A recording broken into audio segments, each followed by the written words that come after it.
میم کیا کہنا چاہیں گی آج اس مقابلے پر؟ دیکھیں شہداء کے لیے سب اکٹھے ہوئے ہیں. خان صاحب سے جب ملے تو ان کو بار بار شہداء کی فکر تھی. ہم خود ان کی فیملیز سے مل رہے ہیں. شہدائے جمہوریت ہے, انہوں نے قربانی دی ہے, نہتے تھے ان کے اوپر گولی چلائی گئی. یہ جبر اور ظلم تاریخ میں کبھی بھی پاکستان میں ایسا نہیں ہوا.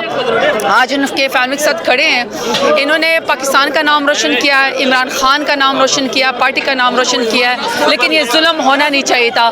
اور یہ ظلم کا جواب ہم ایک ہی لیں گے. بار بار ہم پوچھیں گے کہ گولی کیوں چلائی ہے, نہتے عوام پہ گولی کیوں چلائی ہے. میم ابھی تک عدلیہ ریاست تو ماننے کے لیے تیار ہی نہیں ہے کہ کوئی لاشیں نہیں دیکھیں, ریاست کو اس لیے بھی ماننا پڑے گا کہ جن چوروں کو انہوں نے بٹھایا ہوا ہے, جن کی کرسی قائم رکھنے کے لیے سب کچھ ہو رہا ہے. دیکھیں ان اینڈ یاد رکھے, یہ کرسی پائیدار نہیں ہے.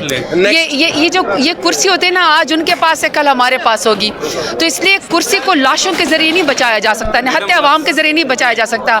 کرسی کو صرف عوام کے ووٹ کے ذریعے بچایا جا سکتا ہے. جو ڈینائل سے کوئی فائدہ نہیں ہے. پاکستان کو اگر آگے لے کر جانا ہے تو ان شہداء کا حساب بھی دینا پڑے گا اور جواب بھی دینا پڑے گا. Thank you so much.